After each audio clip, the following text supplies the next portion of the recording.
Bismillahirrahmanirrahim. Assalamualaikum warahmatullahi wabarakatuh.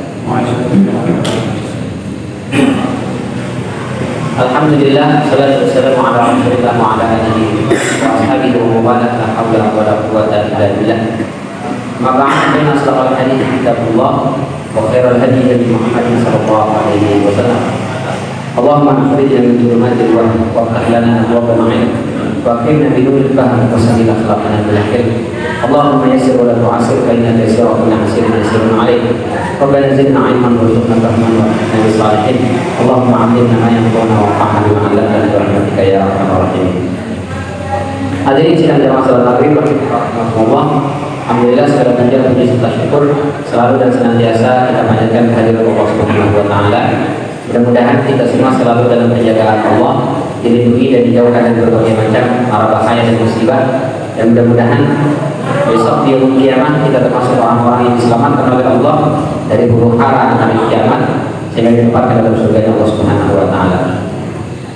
Salawat beriring salam kita sampaikan kepada junjungan kita Nabi Muhammad sallallahu alaihi wasallam, kepada keluarga beliau, kepada para sahabat beliau dan juga kepada para pengikutnya, yang mudah-mudahan kita semua masuk dalam barisan pengikut Rasulullah sallallahu alaihi wasallam yang besok di yaumul kiamat mudah-mudahan kita semua bisa mendapatkan syafaat dari beliau.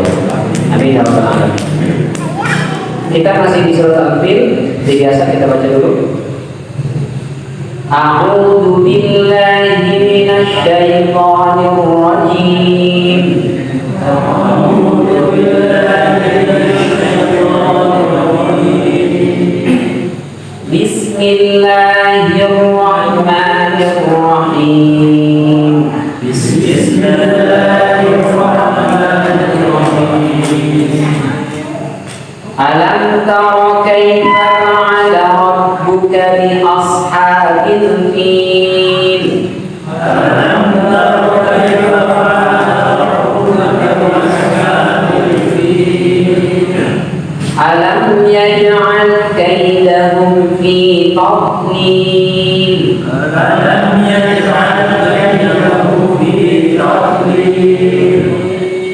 Wa arsala 'alaihim tayran ababil. Wa arsala 'alaihim tayran ababil. Tarmihim bi hijaratin min sijil. Tarmihim bi hijaratin min sijil. Faja'alahum ka'asfin ma'kul. Faja'alahum ka'asfin ma'kul. Sadaqallahul azim. Kita kemarin sudah sampai ayat 2. Alam yaj'al kaidahum fi tadlil. Kita sudah jelaskan apa itu kaid. Dan kenapa Allah katakan alam yaj'al kaidahum fi tadlil. Baik. Sekarang kita masuk ayat ketiga. Wa arsala 'alaihim tayran ababil. Wa dan arsala kami mengirim, mengutus, dari kata arsala. Arsala berarti mengutus atau mengirimkan. Jadi Allah mengirimkan atau mengutus 'alaihim kepada mereka tayran. Itu adalah dari kata tara yatiru, artinya terbang. Tayran berarti hewan yang terbang. Maksudnya di sini adalah burung. Pesawat itu karena terbang disebut dengan ta'irah. Ta'irah itu artinya pesawat. Kenapa pesawat disebut ta'irah? Karena yatiru, dia terbang. Tayran adalah hewan yang bisa terbang, tapi spesifik maksudnya adalah burung. Yang terbang bukan cuma burung gitu. Lalat, nyamuk, dia juga bisa terbang, tapi dia tidak disebut dengan tayran. Tayran itu maksudnya adalah burung. Ababil ini nanti kita bahas apa yang dimaksud dengan ababil. Terjemahnya burung ababil saja. Jadi wa arsala alaihim tayran ababil, dan Allah maksudnya mengirimkan burung ababil kepada mereka. Siapa mereka? Ashabul Fil, Abraha dengan bala tentaranya yang merasa kuat, besar, hebat, jumlah pasukan yang banyak, dengan membawa, kalau zaman sekarang bulldozer lah, yaitu gajah, untuk menghancurkan Ka'bah ini. Maka untuk melawan mereka Allah nggak kirimkan gajah lagi, tapi Allah cukup kirimkan burung. Gajah sama burung ternyata kalah gajah. Jangankan sama burung, mas semut aja kalah ya. Kalah kan? Kalau dia sudut ini kan gajah tuh, jempol. Nah kalau lawannya begini, semut katanya nih, kalah kita aja sama semut. Jadi Allah mengirimkan tayran, bukan filan. Mereka datang membawa tentara bergajah, Allah cukup kirimkan tentara burung saja. Menunjukkan apa? Menunjukkan kemahakuasaan Allah dan menunjukkan kelemahan manusia. Sehebat apapun kita di hadapan Allah, tidak ada apa-apanya. Sekuat apapun manusia di hadapan Allah, ya lemah. Tak. Untuk menghancurkan seorang manusia, Allah itu mudah sekali. Hanya cukup kirim satu bakteri aja udah lepak-lepak jadi. Seluruh dunia gelagapan menghadapi virus corona. 2 tahun kita. Betapa lemahnya manusia, masya Allah. Kalau kita masih merasa hebat, merasa sombong dengan yang kita miliki, fisik, harta, tenaga, apalagi kekuasaan, jabatan, maka kata Allah wa arsala alaihim tayran ababil. Dan kecil aja Allah kirim untuk menghancurkan, selesai. Baik. Tayran ababil ini burung seperti apa? Ini khilaf di antara ulama. Ada yang mengatakannya seperti bebek. Bebek. Ada yang mengatakannya seperti bangau, lehernya agak panjang. Ada yang mengatakannya seperti burung pipit. Kecil aja, burung prik. Terus ada yang mengatakan dia sejenis burung-burung laut gitu. Jadi kalau kita di pantai itu kan burung-burung laut itu yang apa, camar ya? Burung camar, sejenis burung camar. Kecil aja, nggak gede. Bukan burung-burung bangau yang besar-besar lekok gitu, bukan. Burungnya kecil-kecil.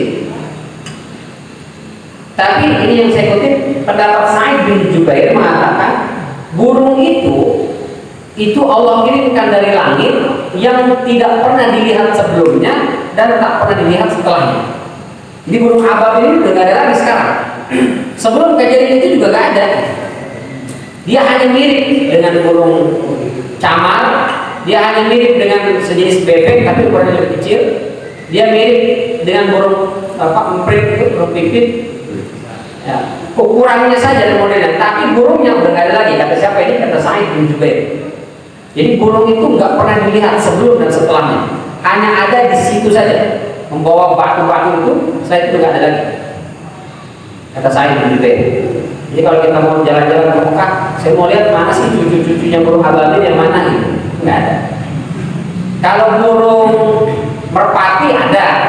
Ketika Rasulullah SAW bersembunyi di Jabal Tur, lalu setelah dikejar oleh para pemuda kafir Quraisy membunuh Rasulullah, dia naik ke Jabal Tur itu. Terus nggak jadi dia masuk atau tidak? Kata Abu Bakar, seandainya mereka menunduk aja begini, mereka pasti akan melihat kami. Karena Jabal Sur itu gua Sur itu kecil aja. Kalau di Indonesia kan gua itu gede ya, segede masih bahkan lewat lagi masuk ke dalam, bisa bikin rumah di dalamnya. Di Arab itu jangankan guanya, gunungnya aja kalau kita mau bukit kecil. Tapi nggak kayak bukit Dago juga, bukit Dago nggak ada bukitnya. Gunung Sindur dulunya tadi sebelah mana? Nggak ada juga. Apalagi Gunung Sahari, dan gunung cuma sehari dan tidak ada lagi dia kan sekarang. Kecil sekali, kecil saja.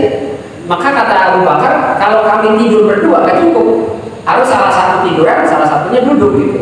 Maka akhirnya Abu Bakar yang memilih duduk, Rasulullah berbaring pangkuan beliau. Kenapa pemuda kafir Quraisy tidak masuk? Karena kata Allah itu wa ayyadahu bijunudin lam tarawha. Kami bantu, kami kirim pasukan yang tidak diketahui oleh mereka. Kata Ibnu Ishaq, bentuknya adalah diantaranya itu Allah kirimkan serangga, laba-laba yang membuat sarang di situ, dan juga burung merpati yang mengerami telurnya. Itu hadir di peristiwa itu. Nah ini nggak mati, dia merpati yang diketahui dan dikenal oleh orang-orang zaman itu. Sebelum itu udah ada, sekarang pun sudah ada. Jadi kalau kita ke Mekah banyak burung merpati, itu merupakan merpati cucu-cucunya yang dulu nyelamatin Rasulullah, bisa jadi. Tapi kalau Abrabil kita mencari sekarang, nggak perlu lagi. Kata siapa? Kata Sa'id bin Jubair. Karena dia memang hanya hadir di waktu itu dan nggak pernah muncul-muncul lagi. Ya Allah. Allah bisa saja menciptakan makhluk yang muncul cuma sekali. Setelah itu nggak datang lagi. Ada yang munculnya nanti hari kiamat saja. Setelah itu nggak muncul-muncul lagi. Sebelumnya nggak pernah muncul. Kata Allah nanti hari kiamat itu fa'akhrajna lahu dabbatan ardh. Kami akan keluarkan dabbatan ardh, hewan-hewan melata yang ada di atas, yang ada di perut bumi ini semua akan keluar. Luar biasa. Makhluk binatang-binatang yang belum pernah kita lihat, bukan kita lah ya, orang-orang yang hidup di zaman itu atau merasakan kiamat itu, dia akan melihat hewan-hewan yang selama ini nggak pernah ada. Bahkan di ensiklopedi nggak ada. Di apa namanya? Yang itu flora fauna itu. Iya. Nggak ada.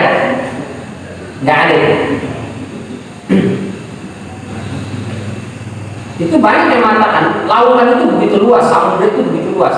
Ada jutaan makhluk di laut yang belum bisa terjamah, belum bisa dilihat. Dan mungkin besar ukurannya. Bahkan kalau merujuk firman Allah itu ketika Nabi Yunus alaihissalam dimakan perut ikan paus, dimakan perut ikan, dimakan ikan paus masuk dalam perutnya. Kata Allah, laula annahu minal musabbahin la labitha fi batnihi ila yaumil ma'sur. Kata ila yaumil. Kalau bukan seandainya Yunus ini termasuk hamba yang selalu bertasbih kepada Allah, pasti dia akan berada dalam perut ikan itu sampai hari kiamat. Berarti ini menunjukkan ikan paus usianya bisa bertahan lama. Bahkan menurut penelitian dia usianya bisa ratusan tahun, kan lebih tua daripada manusia. Dan mungkin ada hewan yang lebih lama usianya itu, bisa ribuan tahun, yang ukurannya mungkin sangat besar. Nah, kita nggak pernah tahu. Hari kiamat kata Allah, akhraja dalam dabbatan ardh. Kami keluarkan semua hewan-hewan ini. Ya Allah, bagaimana? Jadi bisa Allah menghadirkan burung setelah itu kamu muncul lagi? Mudah sekali bagi Allah Subhanahu wa taala. Ini kata Sa'id bin Jubair. Jadi pelajarannya, jika kita berada di pihak Allah, jangan pernah takut dengan besarnya kekuatan musuh. Musuhnya banyak, musuhnya besar, musuhnya hebat. Kalau kita bersama Allah, Allah akan bantu kita. Dan ternyata untuk menghancurkan musuh yang besar hebat itu, Allah juga pilihkan burung, selesai. Allah. Kami min fi'atin qalilatin ghalabat fi'atan katsiratan biidznillah. Betapa banyak kelompok kecil itu bisa mengalahkan kelompok yang besar dengan izin Allah tentunya. Perang Badar jumlah umat Islam cuma 300. Itu 300. Kaum muslimin berapa? 700-an ya? 1000. Berarti 1 lawan 3. Satu orang harus mengalahkan 3. Al-an khaffafa Allah ankum ma'alim anna fikum dha'fa. Sekarang kami tahu kalian sudah mulai lemah, kata Allah. Jadi kalau awalnya 1 orang bisa mengalahkan 10, setelah itu diringankan menjadi 1 orang minimal mengalahkan 2 orang. Al-kun yaghlibu al-bain, mi'atun yaghlibu mi'atain. 1000 pasukan harus bisa mengalahkan 2000 pasukan. 100 orang harus bisa mengalahkan 200 orang. Berarti kalau 1 orang dia harus bisa mengalahkan 2 orang. Dulu Pak Utami Bulan datang ke kami waktu di India. Dia langsung nanya, jadi ngasih ausia itu kata Pak Utami Bulan. Sekarang seandainya ada musuh datang, sanggup gak kalian melawan 2 orang?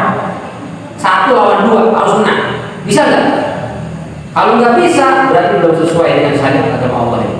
Allah memerintahkan kepada kita, niatun yaghlibu mi'atain, satu orang harus mengalahkan dua. Luar biasa, Pak. Jadi memang jatah kita ini sebagai laki-laki muslim harus bisa mengalahkan dua musuh. Itu mesti yang gitu. Jadi anak-anak kita itu supaya kuat ya, berani. Jadi ketemu satu lawan dua, jangan kabur gitu. Dia lebih dari satu, dua orang misalnya, tiga orang main keroyokan, bisa lari aja. Nah, itu satu lawan satu, apalagi ya, satu lawan dua itu nih masalah muslim itu. Masya Allah. Ikam min fi'atin qalilatin ghalabat fi'atan katsiratan bi'idznillah. Betapa banyak kelompok yang kecil bisa mengalahkan kelompok yang besar, tapi dengan izin Allah. Kalau sudah Allah kita libatkan, nah itu insya Allah menang. Tapi kalau kita merasa hebat dengan kehebatan kita, merasa fisiknya besar, merasa ekonominya kuat, merasa berpendidikan, merasa memiliki strategi, merasa berkuasa. Pokoknya kalau sudah merasa hebat itu justru bahaya. Kekalahan umat Islam sepanjang pertempuran yang dilakukan itu ada sekitar 77 pertempuran, 50-nya Rasul nggak ikut disebut dengan Sariyah, 27-nya Rasul ikut disebut dengan Ghazwah. Jumlahnya sekitar 77 pertempuran. Dari 77 pertempuran itu semuanya menang umat Islam kecuali dua, perang Uhud sama perang Hunain. Kenapa perang Uhud kalah? Karena nggak taat sama Rasulullah. Kenapa perang Hunain kalah? Kata Allah, "Idh a'jabatkum kathratukum falam tughni 'ankum minallahi syai'an." Ketika kalian sudah merasa hebat dengan jumlah yang banyak, kita lawan musuh, jumlah kita kalah, jumlah saja kita 300, mereka 1000, kita bisa menang. Apalagi kalau jumlah kita 1000, jumlah mereka 500, pasti lebih menang. Ternyata ketika sudah merasa begitu justru kalah. Luar biasa. Jadi kekalahan umat Islam, kalau kita belajar dari sejarah perjuangan peperangan yang dilakukan oleh Rasulullah dan para sahabat, itu dua saja. Kalau dia sudah tidak taat kepada Allah dan Rasulnya, pasti kalah. Yang kedua, ketika sudah merasa hebat dengan yang dimiliki, itu juga pasti kalah. Pelajaran dari perang Uhud dan perang Hunain. Maka kita tidak boleh merasa hebat dengan apa yang kita punya, dan kita tidak boleh melepaskan dan meninggalkan Allah. Kalau sudah begitu, insya Allah, maka Allah Subhanahu wa Ta'ala pasti akan membantu kita umat Islam dan pasti menang menghadapi setiap musuh. Ya Allah. Ini pelajarannya. Wa arsala 'alaihim tayran ababil. Baik, ada sebagian orang bilang, ngapain membela Allah? Membela agama Allah? Emang Allah butuh dibela? Allah itu maha kuat, maha kuasa, maha hebat. Masa butuh bantuan kita? Berarti lemah Allah katanya. Alhamdulillah. Membela agama Allah sama sekali bukan menunjukkan bahwa Allah itu lemah sehingga membutuhkan pembelaan, melainkan untuk menunjukkan keberpihakan kita terhadap kebenaran. Itu aja. Jadi Allah itu gak butuh pembelaan kita, tapi Allah mau lihat kita ada dalam pihak yang mana. Ada dalam pihak kezaliman atau dalam kebenaran. Itu aja. Ini ada orang mau menghancurkan Ka'bah, ini ada orang mau merusak masjid, ini orang ada mau menghancurkan kehormatan masjid. Kita bela itu masjid bukan karena masjid itu butuh pembelaan, tapi karena Allah pengen lihat kita ini ada di pihak mana. Orang yang hancurin masjid atau orang yang membela masjid, atau yang jadi penonton doang. Kesini enggak, juga enggak ada nilai di sisi Allah Subhanahu Wa Taala. Jadi intan surullah yansurkum, bantu, bela, tolonglah agama Allah, maka Allah akan tolong kalian, Allah akan bela kalian. Bukan karena Allah butuh dibela, tapi Allah ingin melihat kita ada di pihak mana. Jadi sebenarnya kita yang butuh. Karena besok hari kiamat ketika ditanya, ketika terjadi peperangan ini, terjadi kasus ini, terjadi masalah ini, kamu di mana? Itu yang butuh kita jawab. Di situ kita membutuhkan eksistensi. Kayak kemarin kasus Ahok gitu ya. Kedua, apa yang demo-demo? Demo-demo menurunkan Ahok apa segala macam. Apa capek aja? Ahok telah menyindir dan mengutip ayat Al-Quran dengan penafsiran yang tidak benar. Maka dia sudah masuk yang bukan ranah Al-Quran. Kalau dia menghina umat Islam, dia menghina kita Muslim secara fisik, itu lain persoalan. Tapi kalau dia sudah masuk ke Al-Quran, itu berbahaya. Rasul Shallallahu Alaihi Wasallam saja itu dihina, dicaci, dimaki, dicekek, diludahi, dilempari dengan batu, fisik nggak marah. Tapi kalau Al-Quran sudah dipermainkan, Rasul marah. Ketika Fatu Mekah, itu Rasul Shallallahu Alaihi Wasallam mengatakan, barang siapa yang diam di rumahnya aman, barang siapa yang di rumah Abu Sufyan aman, barang siapa yang berada di Masjidil Haram aman. Terus baik yang datang, ya Rasul gimana, ya Muhammad gimana kita nih? Kata Rasulullah, idhabu wa antum mutlaqa, pergi kalian sudah bebas. Tapi kata Ibnu Jarir At-Tabari, pada peristiwa Fatu Mekah ada beberapa orang yang dieksekusi mati. Ada yang dibunuh, bahkan nggak tahu dibunuhnya di mana, di dekat Ka'bah, kata Imam At-Tabari.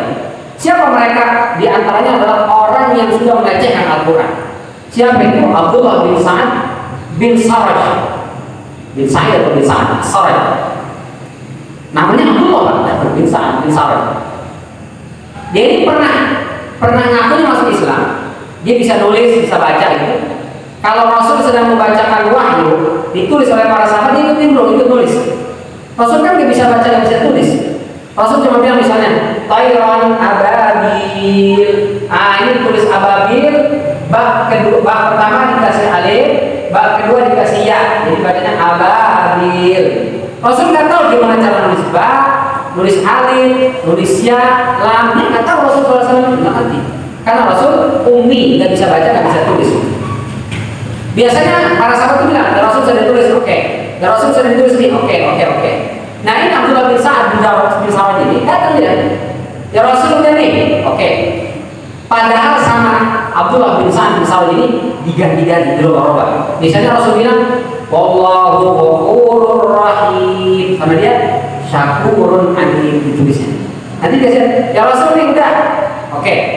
Rasul nggak ngerti kan, nggak baca tulis, udah oke. Itu yang membuat dia mempermainkan Rasulullah SAW. Setelah itu dia balik ke Mekah, dia murtad, dia ceritain ke semua orang di Mekah, Muhammad itu bodoh, Muhammad itu nggak ngerti apa-apa, dan lebih bodoh lagi pengikutnya, mau ngikutin orang bodoh. Kenapa kamu bilang Muhammad bodoh? Saya nih nulis wahyu yang katanya Al-Quran itu, saya ganti-ganti, dia nggak tahu itu, dia nggak ngerti. Masya Allah. Dihina Rasulullah bukan fisiknya, tapi tentang Al-Quran. Luar biasa. Maka peristiwa ini disampaikan oleh malaikat Jibril, diceritakan Rasulullah. Marah Rasulullah SAW. Ketika Fatu Mekah dia orang itu dicari, dihukum pancung, sampai dia itu ngumpet di kiswah Ka'bah. Kiswah Ka'bah kalau zaman dulu itu dia kayak tirai begitu, kayak hordeng yang tiup-tiup angin besar sampai ke bawah gitu. Beda sekarang, kalau sekarang kan ngepres, orang nggak bisa ngumpet di situ. Kalau zaman dulu orang kabarnya orang kalau haji itu bawa gunting Pak. Jadi pas tawaf itu digunting itu kiswah itu, dikantongin, bawa pulang, dipasang. Jimat. Ini adalah kain Ka'bah ini. Jadi kalau mau doa kesini minta, ini boleh. Ini kalau kalian minta di depan kain Ka'bah yang kecil ini sama seperti minta di depan Ka'bah. Bedanya bayar. Itu dia buka pelan Pak. Ya Allah. Akhirnya sama pemerintah Saudi kiswah itu dibikin ngepres.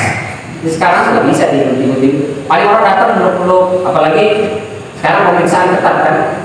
Kalau mau lihat aja begitu kawan itu. Kalau dulu kan bawa gunting, kenapa bawa gunting? Kan mau tahan dulu bawa gunting. Sekarang bawa gunting juga, tapi nggak bisa matang kiswah. Nah, si Abdullah bin Sa'ad bin Saraj ini, dia ngumpet di situ, di balik itu. Dikejar, ditangkap, lalu dihukum mati, dipenggal maksudnya.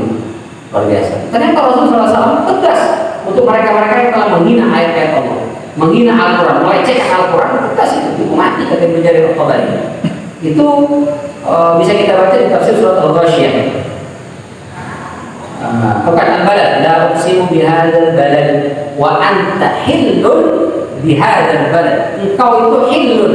Di antara makna hillun ada yang kau lahir, kau menetap.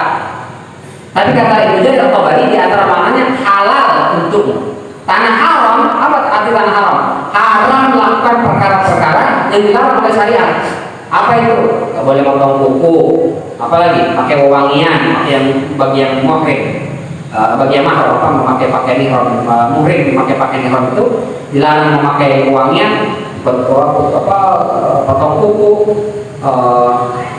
apalagi terus bulu, lagi iseng-iseng gitu, itu gak boleh.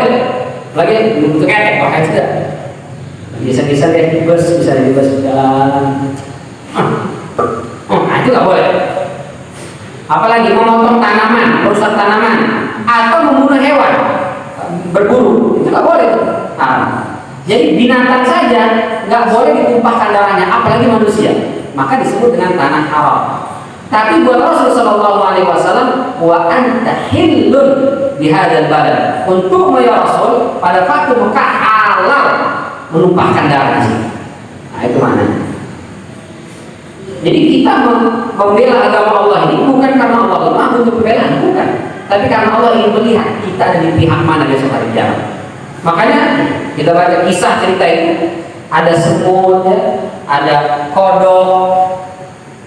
Ketika Nabi Ibrahim alaihissalam dibakar, dia itu berusaha untuk memadamkan. Dia bawa air, kodok itu disembur-sembur tuh air. Padahal api itu membunuh tinggi besar. Apa kata cicak, tokek gitu ya. Kamu ngapain?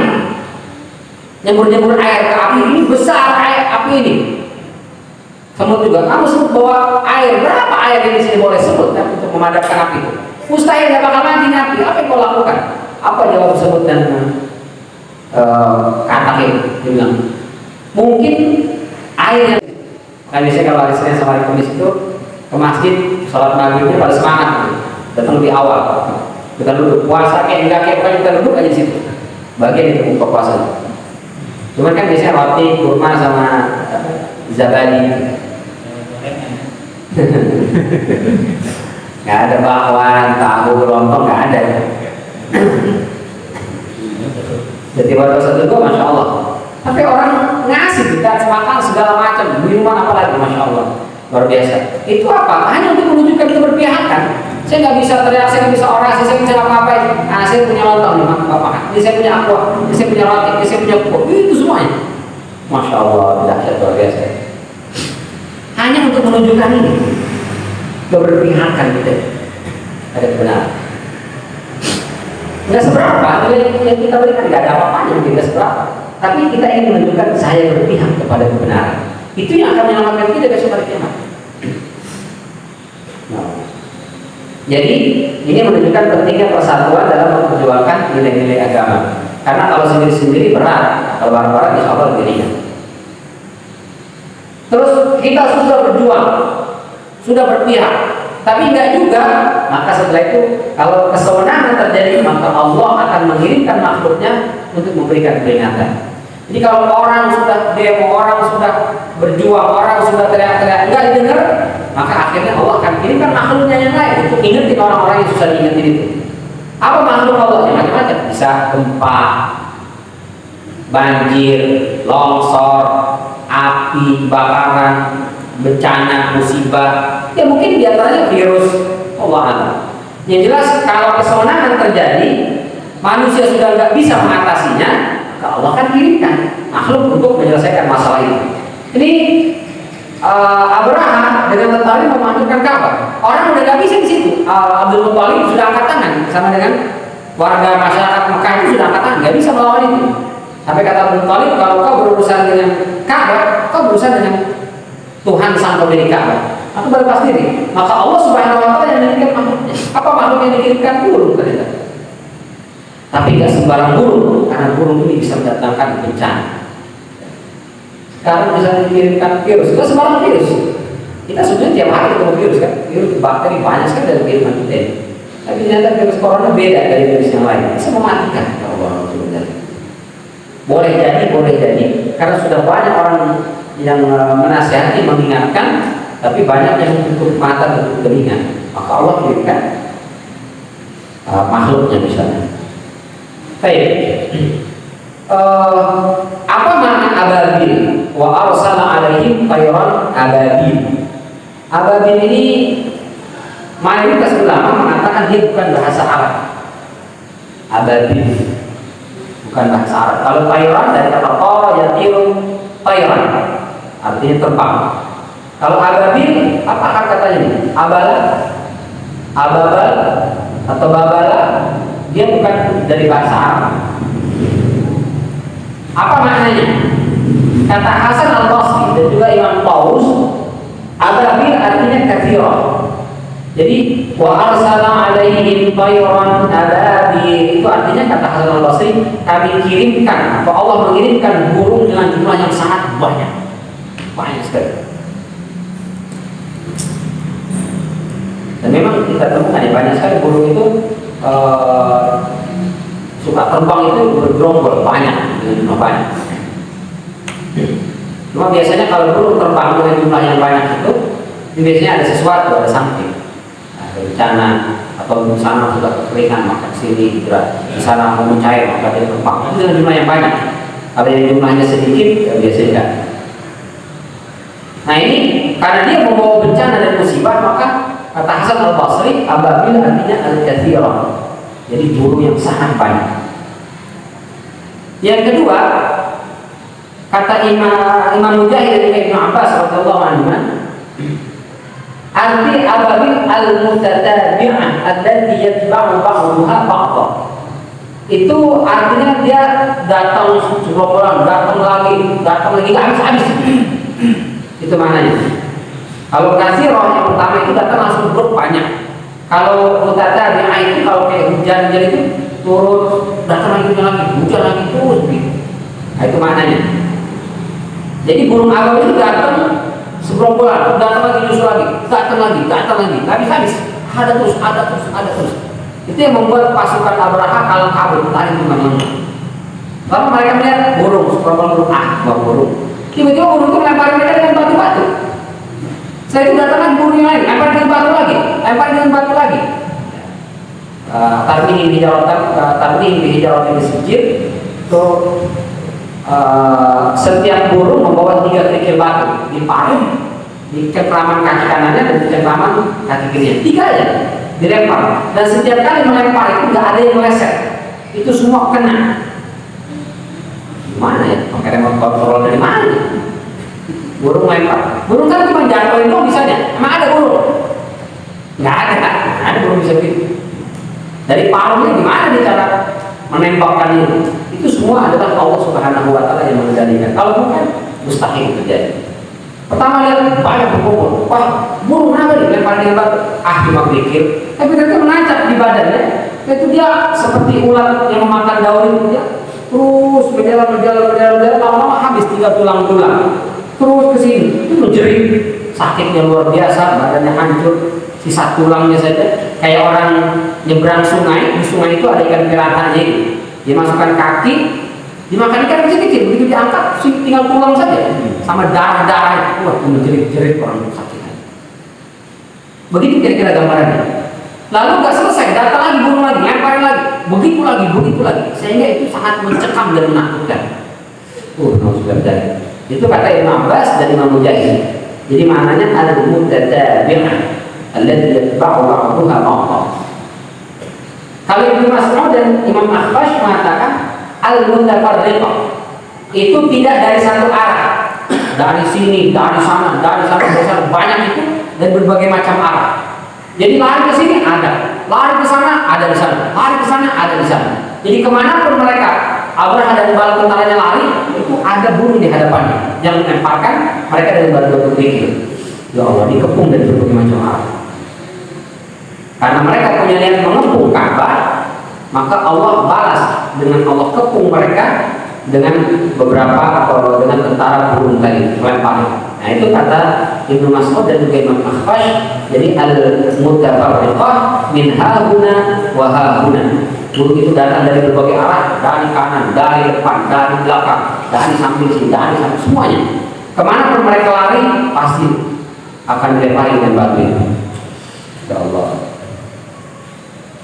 Kalau Zaid bin Aslam mengatakan ababil artinya al-mukhtalifatul alwan. Warnanya macam-macam, jadi nggak satu warna. Kalau sebagian ulama mengatakan warna burung itu hitam, sama seperti burung camar. Kalau kata Zaid bin Aslam enggak, warna-warni, ada yang hitam, merah, kuning, hijau, macam-macam lah. Kayak pelangi gitu. Semuanya ada itu. Melempari Abraha dan bala tentaranya dengan batu-batu.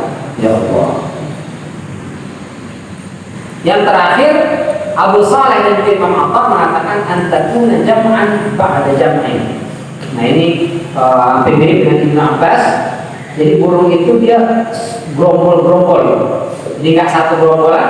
Jadi satu gerombol banyak, datang satu gerombol lagi, satu gerombol lagi, satu gerombol lagi.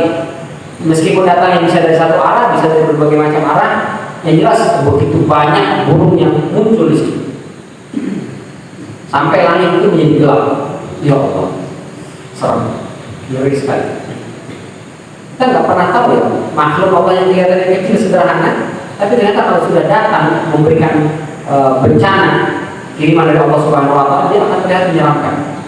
Semut itu biasa aja, kalau jumlahnya sedikit. Tapi kalau banyak sekali, bisa ngomong dari masjid semuanya dinding-dinding lantai dipenuhi dengan semut, itu akan terlihat menyeramkan sekali. Ular itu mungkin biasa, tapi kalau terjadi wabah misalnya, masuk satu kampung, satu desa, ular ada di mana-mana. Dulu itu sering kita temukan di berita ya. Desa anu dia diserang oleh ular sama. Ular di mana itu? Ngeri, serem sekali ya. Burung itu juga. Kalau burung satu dua indah, tapi kalau terlalu banyak jumlahnya, itu baru lihat jumlahnya udah serem, udah takut, ngeri ya. Kalau di nggak tahu ya di sini blok D sini dekat apa di blok apa sih? A B C D F ya. C dekat sini lah. Banyak ini nggak sih pacet kayak lintan-lintan ini? Nggak sih? Lintan-lintan ini. Kalau di sini nggak, kalau di rumah saya ke sana blok E itu banyak sekali.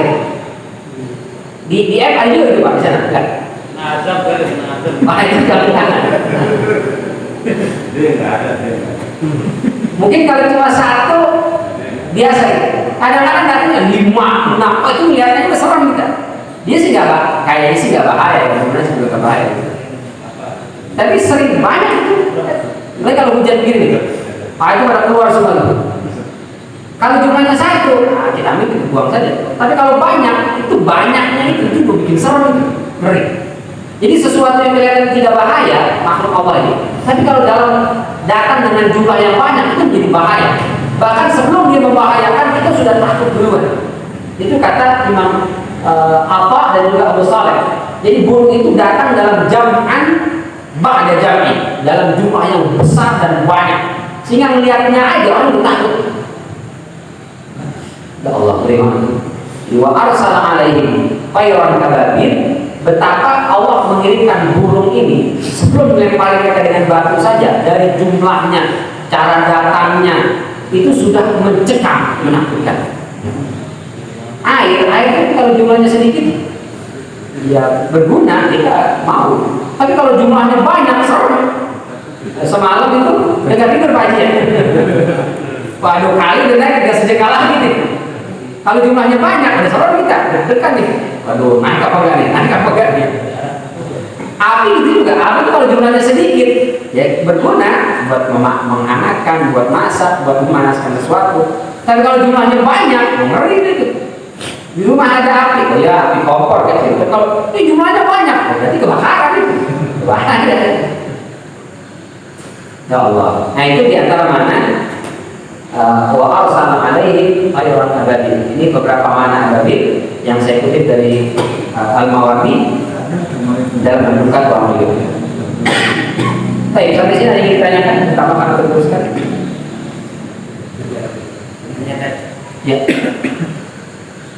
Dari pendapat atau cerita beberapa orang ini yang memaknai ababil itu berbagai macam itu riwayat atau hadis atau ada yang melihat sendiri, gimana? Ini semua adalah sahabat yang dimaksud sahabat Ibnu Abbas, sahabat yang lain tabi'in. Jadi menafsirkan Al-Quran itu pertama dengan Al-Quran, yang kedua dengan hadis, yang ketiga asar. Asar ini berarti sahabat. Kenapa sahabat bisa meriwayatkan? Boleh jadi mereka melihat, boleh jadi mereka mendengar dari orang-orang yang hidup di zaman itu, boleh jadi mereka dapat pengetahuan dari yang lain. Itu diakui oleh para ulama, diterima. Tapi ini semua bukan hadis. Jadi Rasul tidak menjelaskan secara hadis. Jadi para ulama yang menafsirkan. Itu barangkali Allah Ta'ala alam. Jadi menafsirkan Al-Quran boleh dengan Al-Quran, dengan hadis, dengan asar namanya, pendapat para sahabat atau tabi'in, dan juga bisa dengan bahasa dan bisa dengan ilmu pengetahuan. Nah, itu boleh kita masukkan Al-Quran. Yang mana yang benar? Semuanya saling menguatkan dan benar. Sehingga memberikan makna kepada kita, Tayran Ababil adalah sesuatu yang ternyata tidak biasa. Nah, itu luar biasa. Baik, ini barangkali yang bisa kita bahas di kesempatan sore yang mulia ini. Mudah-mudahan bermanfaat. Semoga Allah selamatkan kita di dunia ini dari berbagai macam masalah bahaya musibah, dan semoga besok di hari kiamat kita juga termasuk orang-orang yang diselamatkan di tempat yang surganya Allah Subhanahu wa taala. Amin ya rabbal alamin. Terima kasih atas segala perhatian.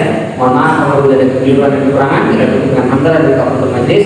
Alhamdulillahirabbil alamin. Subhanakallahumma wa bihamdika asyhadu an la ilaha illa anta astaghfiruka wa atubu ilaik. Assalamualaikum warahmatullahi wabarakatuh.